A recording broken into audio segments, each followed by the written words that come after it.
She paid for his coffee, not knowing the quiet stranger was a burned-out CEO finding his heart again.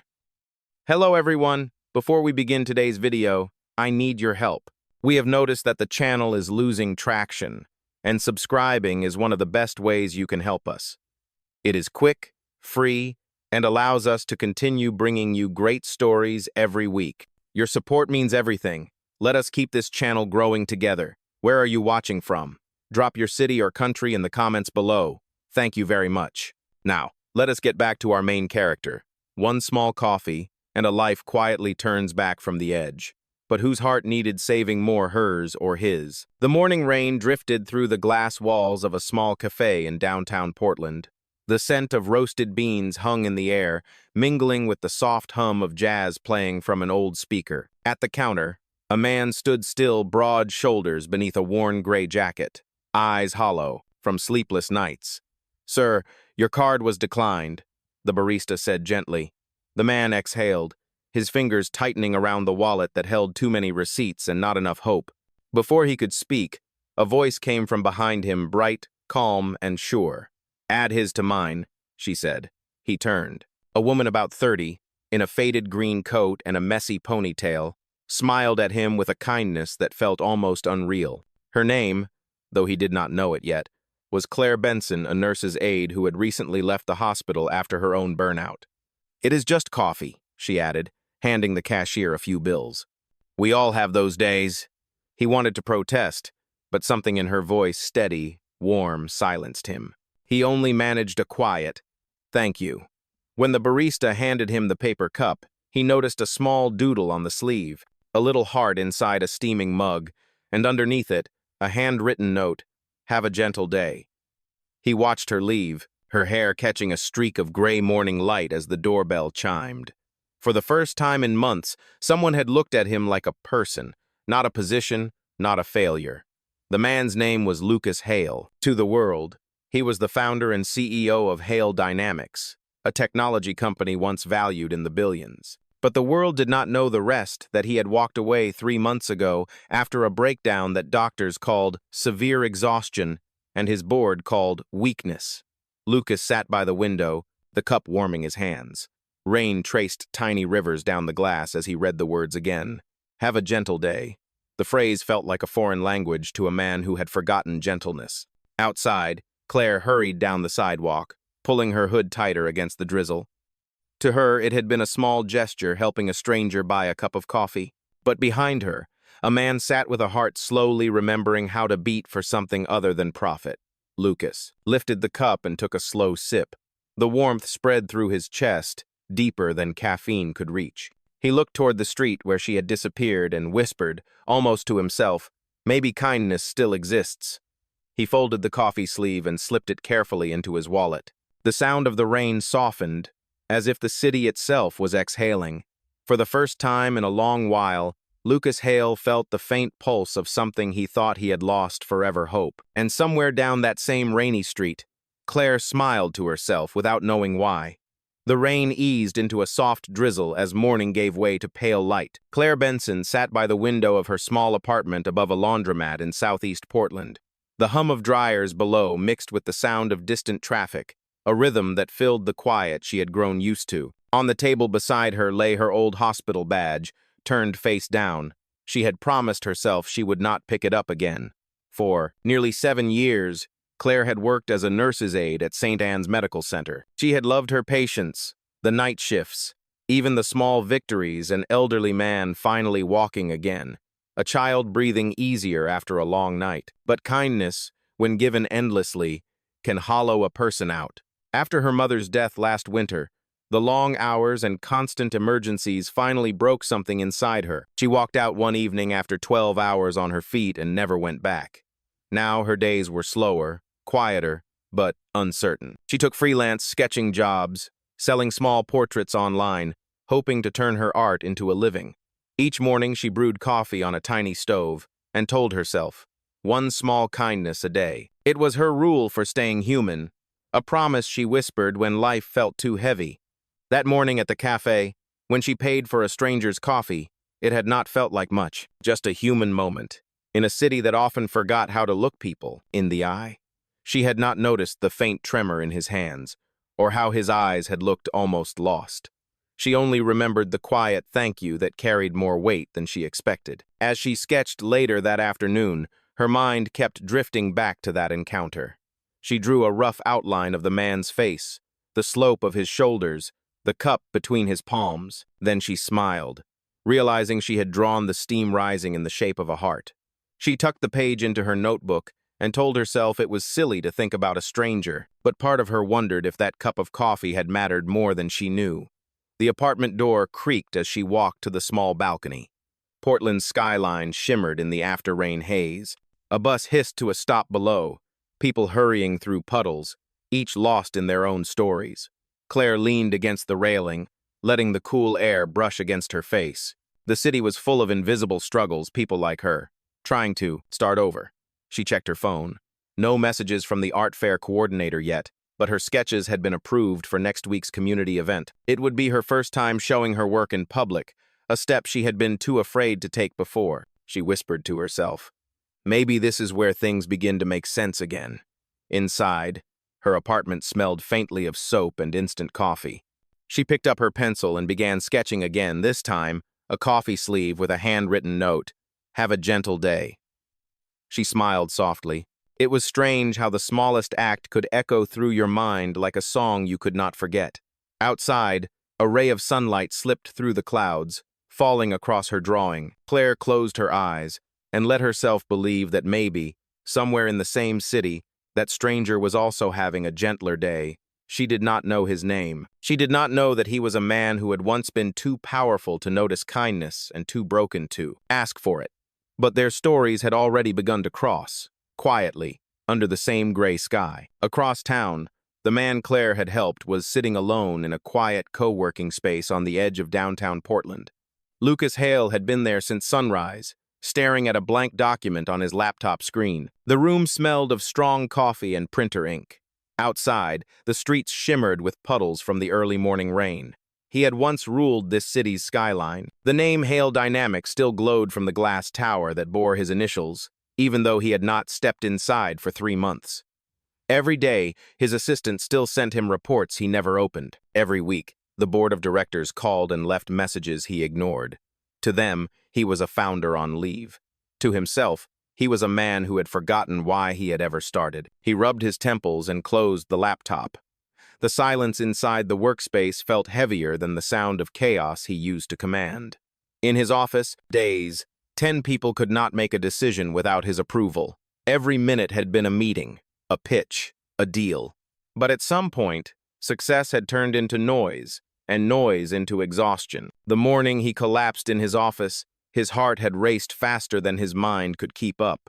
When the doctors said burnout, he had laughed bitterly. It was such a small word for something that felt like dying with your eyes open. He reached into his jacket and pulled out the folded coffee sleeve from his wallet. The small doodle, a steaming cup with a heart, was now slightly smudged, but the handwriting was still there. "Have a gentle day."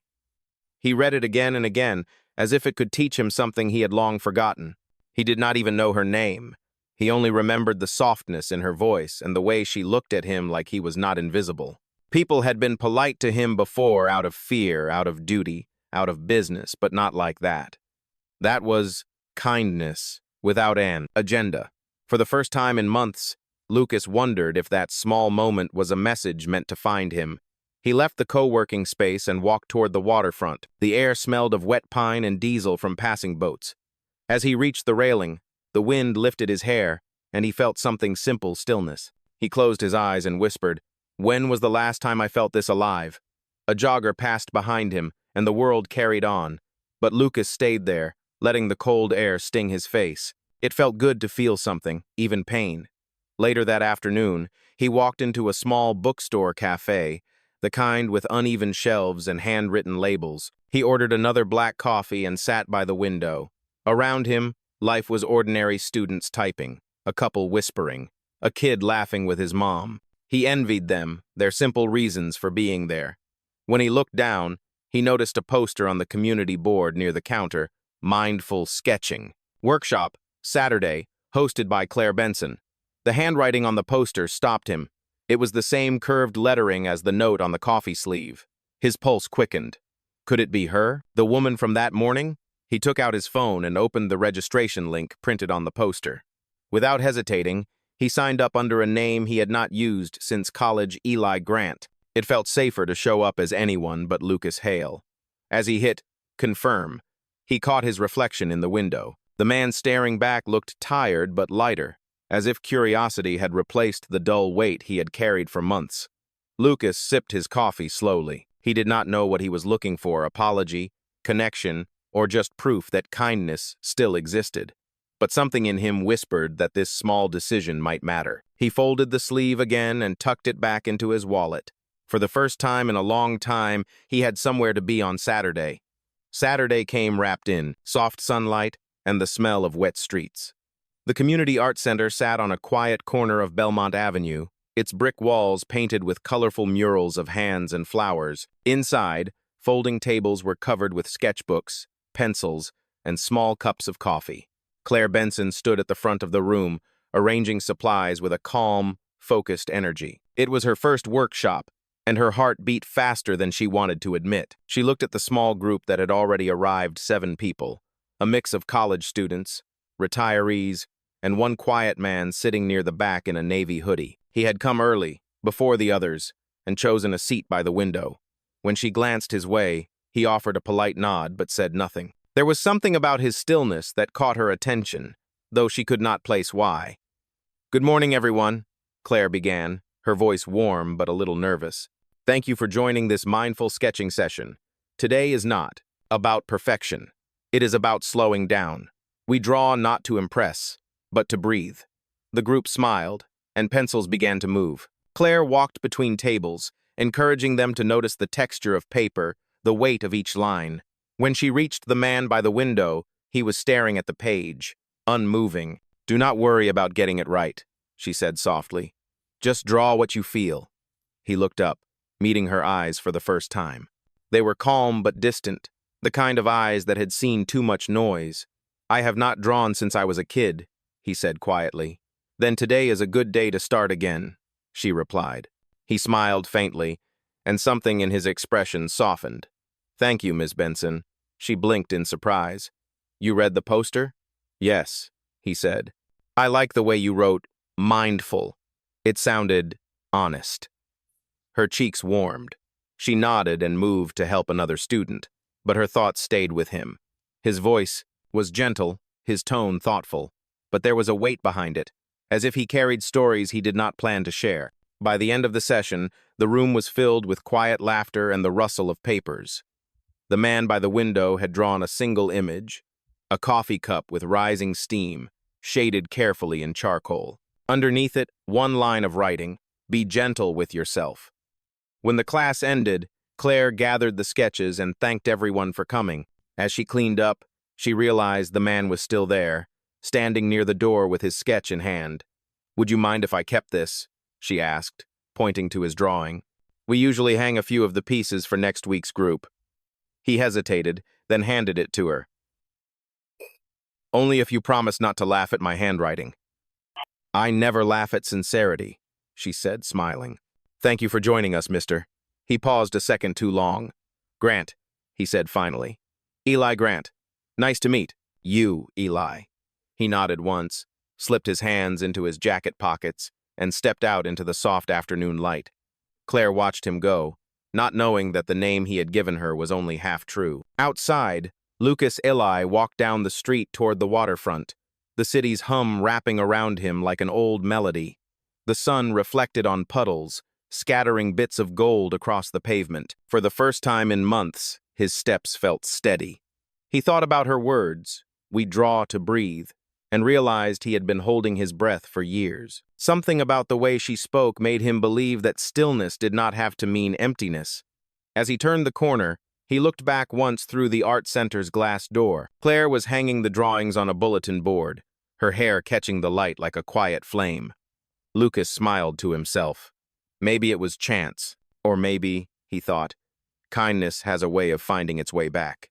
The following weeks unfolded slowly, like the soft pages of a book neither of them expected to read.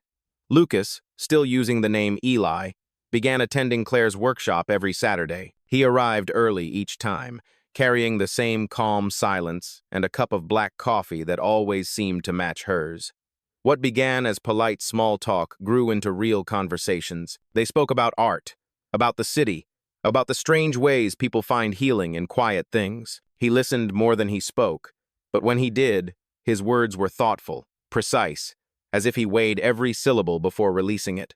Claire noticed that. She noticed everything: the way he sometimes rubbed his wrist when lost in thought, the faint shadows beneath his eyes, the tiredness that lingered no matter how gently he smiled. Yet there was kindness in his quietness, the kind that made others relax around him. One afternoon, rain fell again, soft and rhythmic against the tall windows of the community center. Only 4 people came to the class that day, so Claire invited them to draw at the same table. She looked up and found Eli watching the rain. "Do you like the sound of it?" she asked. "It is honest," he said. "Rain does not hide what it is." She smiled, thinking how rare it was to hear something so simple sound so true. When the session ended, the others left, but he stayed behind to help her clean up. They worked in silence for a few minutes, folding paper towels, putting away brushes.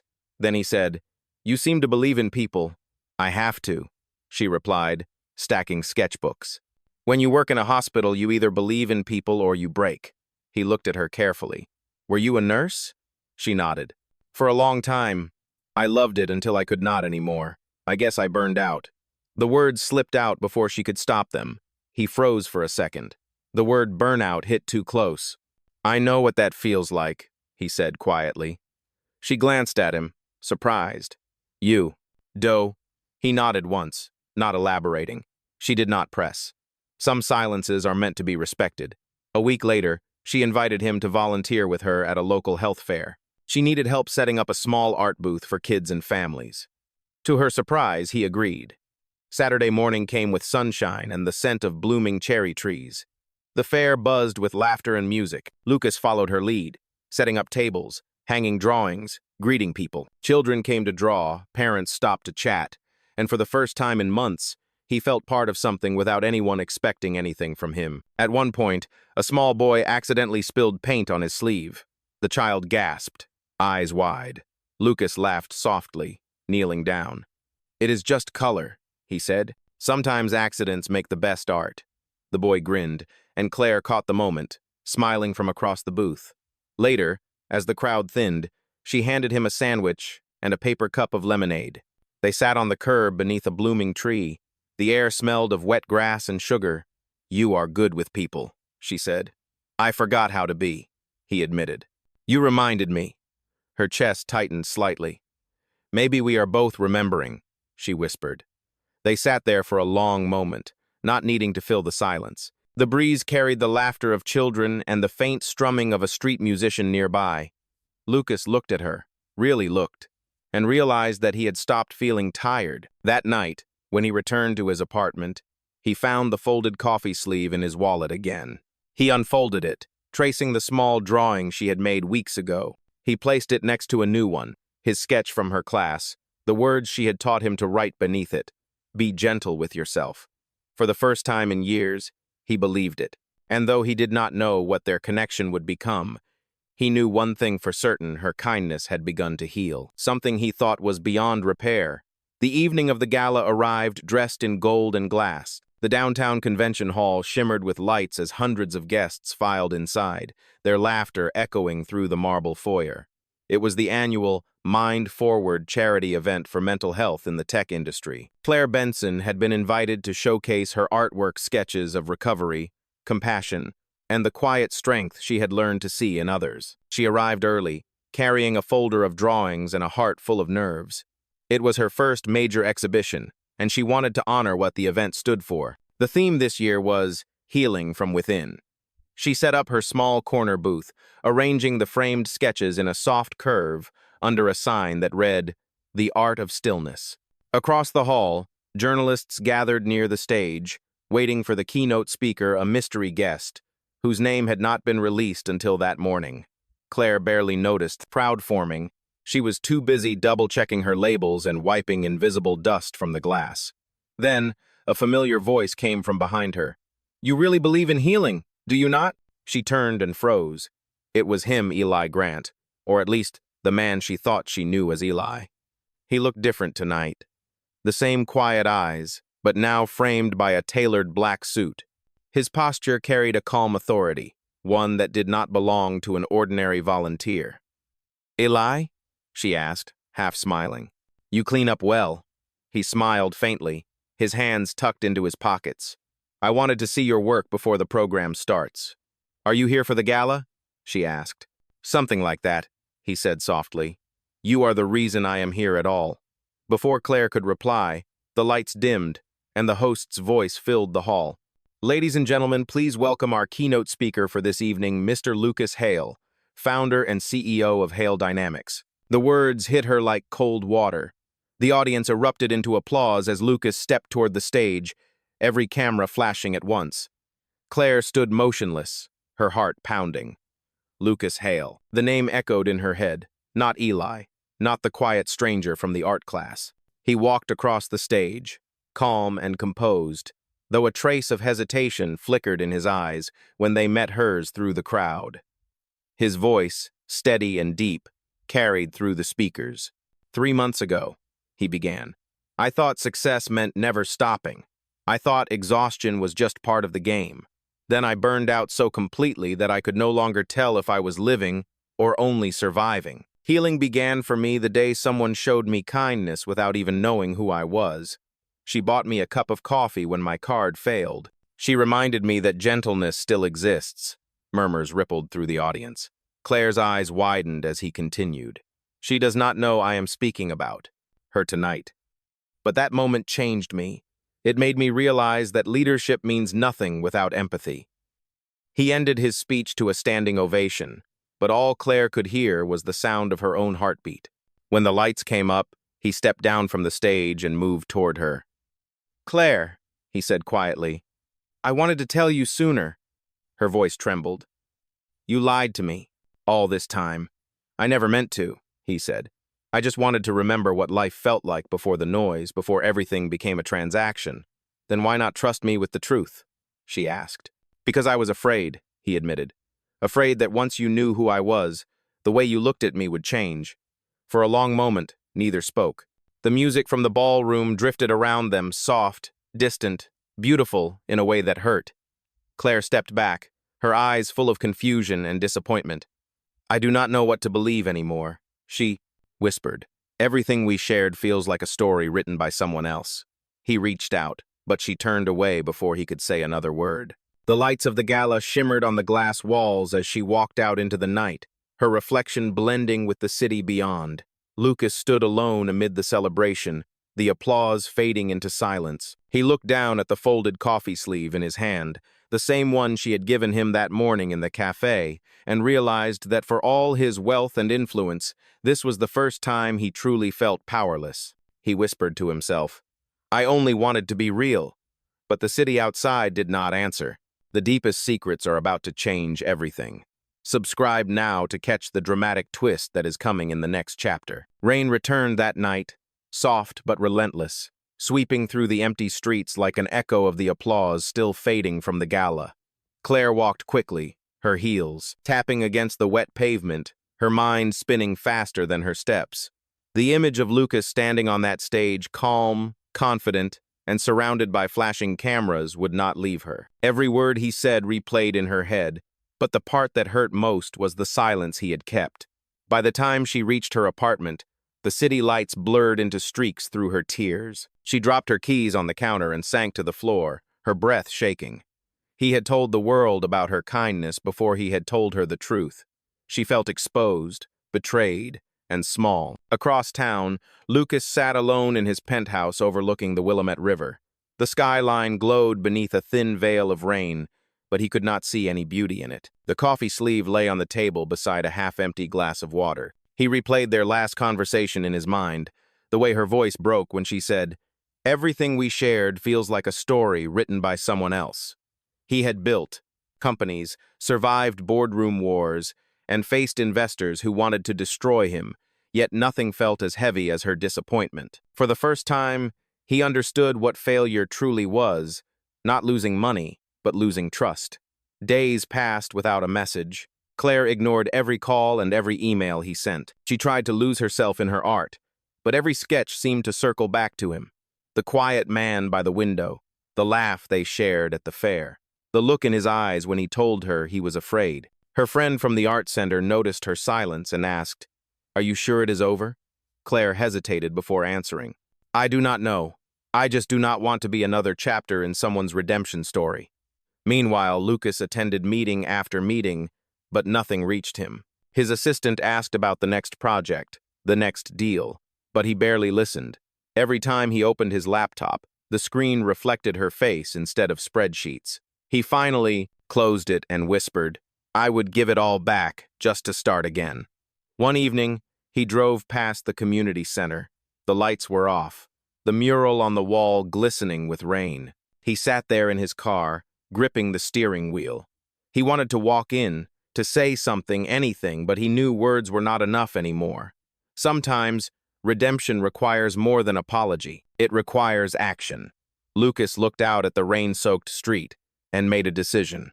If she could no longer trust his words, he would show her his truth through what he built next. 2 weeks passed before Claire received the invitation.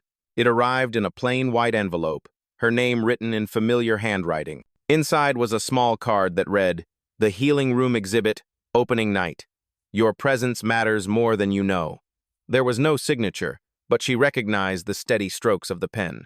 Lucas. Her first instinct was to ignore it. She had spent the past days convincing herself that his world and hers would never fit together. Yet something in the quiet simplicity of that note made her hesitate. Against her better judgment, she went. The gallery was modest but beautiful, nestled between 2 old bookstores downtown. Soft music played in the background, and the air smelled faintly of cedar and paint. Claire stepped inside, unsure what to expect.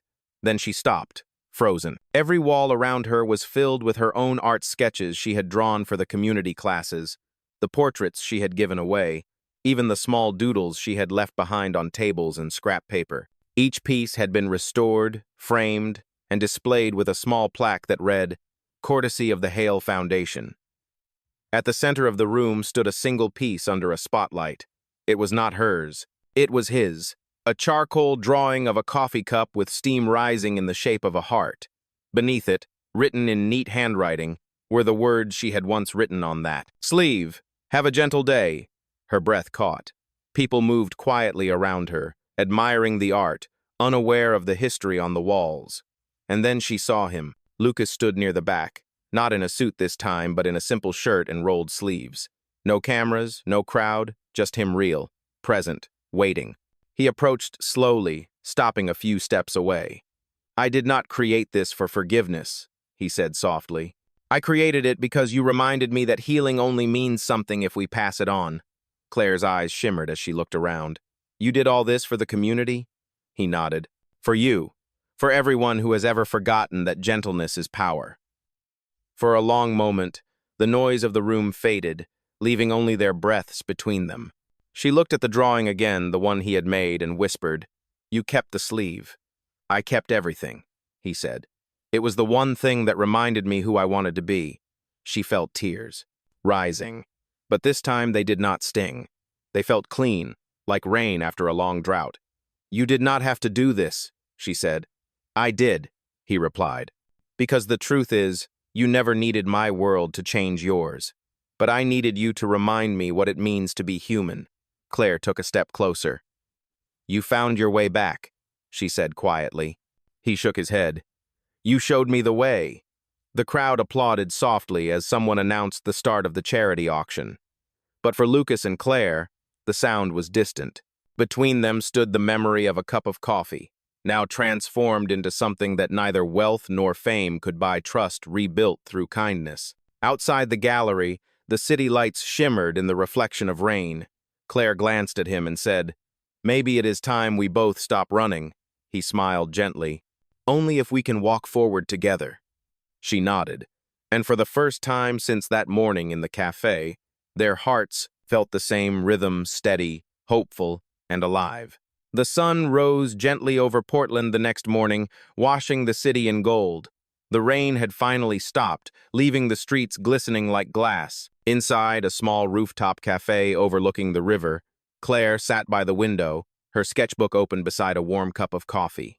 The morning air carried a quiet peace, the kind that only comes after a storm has passed. She looked up when she heard footsteps. Lucas walked toward her, carrying 2 cups in his hands. He smiled softly as he set one in front of her. It was black coffee, no sugar, exactly the way she remembered. The same drink that had once connected 2 strangers who did not know how deeply that moment would change their lives. Still the same order, she said, smiling. Some things should never change, he replied, especially the ones that remind us how it all began. They sat together in comfortable silence for a while, watching the clouds drift over the cloud city. On the table between them lay 2 coffee sleeves. One was the original she had given him months ago, slightly worn but carefully kept. The other was new, printed with the logo of the Healing Room Foundation. Lucas picked up the new one and handed it to her. "We opened the first scholarship program this morning," he said, "for nurses, artists, and anyone rebuilding after burnout. It carries your name." Claire's eyes widened. "My name?" He nodded. "The Benson Fund for Healing. It will help others find the peace you helped me rediscover." Tears filled her eyes, not from sadness, but from something deeper, gratitude, understanding, and quiet love. She placed her hand over his. "You turned a mistake into a beginning," she whispered. He smiled. "You turned a stranger into a man worth something again."